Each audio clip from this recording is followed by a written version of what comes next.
Assalamualaikum. Habib Hanif pastinya merasa malu menyuruh muhibinnya mencari kebenaran di Google. Sementara Google sendiri tidak mengakui bahwa mereka semua keturunan Nabi Muhammad SAW. Cari Habib Abdul Qadir bin Ahmad Assegaf, biasanya ada foto, itu wali kutub terkenal, pimpinan wali. Itu sama persis sama manifesto PKI yang digariskan oleh DN Aidit.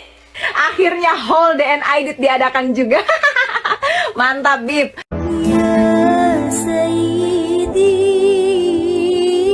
ya Rasulullah ya man lahu ya Innallah. Bayangkan, mesin penelusuran tercanggih saja mengingkari klan Ba'alwi sebagai keturunan Nabi. Jika Google saja menolak keras mereka sebagai keturunan baginda Nabi, lalu kenapa harus dipaksakan umat Islam harus percaya mereka keturunan Nabi? Habib Muhammad bin Salim bin Hafidh ini ulama besar, mufti Tarim di zamannya.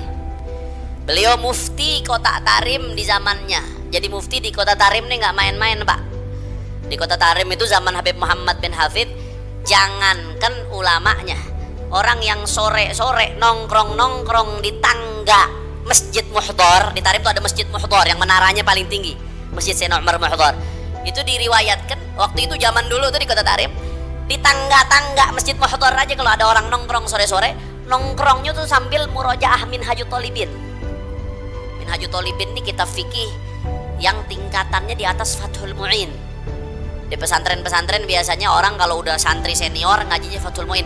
Ini di atas lagi, patokannya mufti Minhajut Thalibin. Nah, itu kota Tarim tuh, saking banyaknya fuqaha di sana. Nah, Habib Muhammad bin Salim bin Hafidh itu jadi mufti di kota Tarim. Bayangin aja dah alimnya bagaimana. Gak perlu saya gambarkan lagi. Guru beliau orang-orang besar. Di antara guru beliau adalah Al-Imam Al-Habib Ahmad bin Abdurrahman As-Segaf, ayah dari Al-Qutub Al-Habib Abdul Qadir bin Ahmad As-Segaf. Habib Ahmad bin Abdurrahman As-Segaf ini diriwayatkan hafidha tuhfah an dhahri qalbin.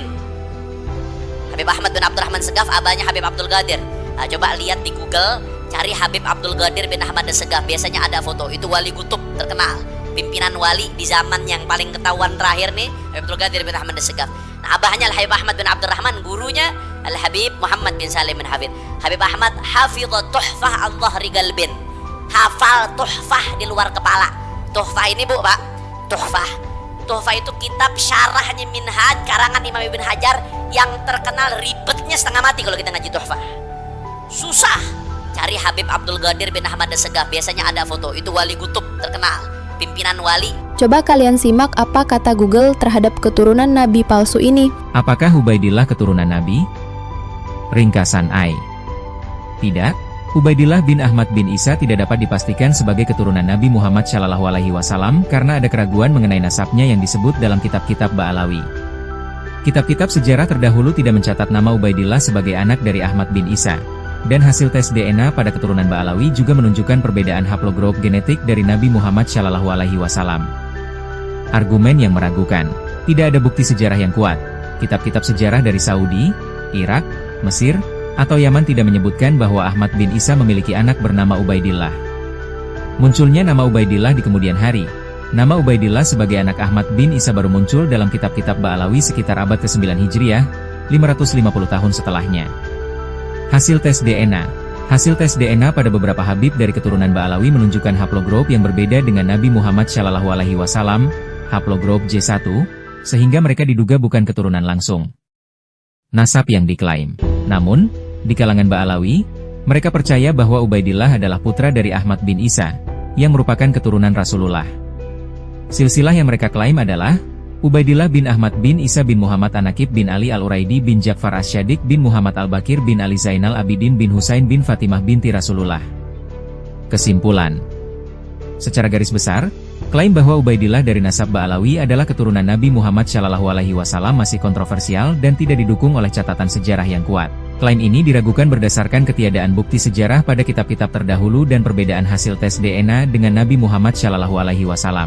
Hati-hati, Muslim yang cerdas nggak jatuh di lubang yang sama dua kali, betul? Nah, ini indikasi kebangkitan PKI mulai nampak. Bukan omong kosong, saudara. Dulu masih banyak mengatakan Habib Rizik lebay itu ngomong soal PKA, PKI, PKA, PKI. Bukan omong kosong. Kemarin itu RUU HIP ada satu pasal yang isinya mengatakan pokok dari Pancasila adalah keadilan sosial bagi seluruh rakyat Indonesia. Itu sama persis sama manifesto PKI yang digariskan oleh DN Aidit. Peringatan Haul Boyolali ke-61 Al-Mahbub Al-Habib Ahmad Al-Aidit insya Allah akan dilaksanakan pada hari Rabu 30 September 2026 bertempat. Akhirnya Haul DN Aidit diadakan juga. Mantap Bib. Para kibin jangan lupa hadir 30 September nanti ya. Udah diundang itu. Aduh ngakak banget. Tahu-tahu sama manifestonya DN Aidit tahun 63. Saya mau tanya, jawab yang jujur, kira-kira yang begini kebetulan atau tidak? Orang kompak kebetulan atau tidak? Sengaja atau tidak? Sengaja atau tidak? Nggak mungkin kebetulan, saudara. Nggak ada yang kebetulan. Memang tidak mungkin kebetulan, karena semua nyata dan fakta. Jika pribumi Indonesia berbicara dan mengungkap fakta, maka akan terbongkar semua. Contohnya DN Aidit memang dari klan Ba'alwi. Fakta terungkap, banyak klan Ba'alawi, Habib Yaman, menjadi tokoh komunis. Aidit merupakan salah satu dari klan Ba'alwi yang menjadi tokoh komunis asal Yaman yang dicoret dari daftar Ba'alawi. Fakta sejarah dan rekam jejak serta rekam ilmiah terbukti bahwa imigran Yaman merupakan keturunan Yahudi yang notabene didatangkan oleh penjajah Belanda sebagai kaki tangannya dengan distempel Habib untuk meredam perlawanan pribumi. Ada Habib Ahmad bin Abdullah Al-Aidit yang kemudian merubah namanya jadi Dipanusantara Aidit, FN Aidit, dan juga ada Habib Fajrul Barakbah. Mereka merupakan pucuk pimpinan PKI pasca tragedi Madiun 1948 hingga kudeta berdarah 1965. Tidak perlu heran sebab Yaman Selatan sudah menjadi negara komunis satu-satunya di tanah Arab sejak 1961. Fakta menunjukkan bahwa klan Ba'alawi ada yang menganut faham komunis yaitu sosok almarhum DN Aidit. Dialah seorang politikus Partai Komunis Indonesia dan menjabat sebagai Sekretaris Jenderal Partai Komunis Indonesia 1951. Nama lengkapnya adalah Dipanusantara Aidit, Marga Al-Aidit, anak seorang Habib dari Kepulauan Bangka bernama Abdullah Aidit dan ibunya bernama Mailan Aidit. Dipanusantara memiliki marga habaib yaitu Aidit. Habib DN Aidit merupakan tokoh Partai Komunis yang juga menjabat sebagai Sekretaris Jenderal PKI. Selanjutnya Al-Habib Fahrul Barakbah, marga Barakbah, sebagai politikus di Kalimantan dan menjadi pemimpin tingkat menengah Partai Komunis Indonesia, PKI, sampai ia ditangkap pada 1965 ketika penindasan anti-komunis yang mendahului transisi Orde Baru. Selanjutnya Al-Habib Ahmad Sofyan Barakbah asal Banjarmasin adalah anggota parlemen PKI dan menjadi gerilyawan buruan ABRI di masa Orde Baru. Dia salah satu klan Ba'alawi dari marga Barakbah. Hati-hati, Muslim yang cerdas nggak jatuh di lubang yang sama 2 kali, betul?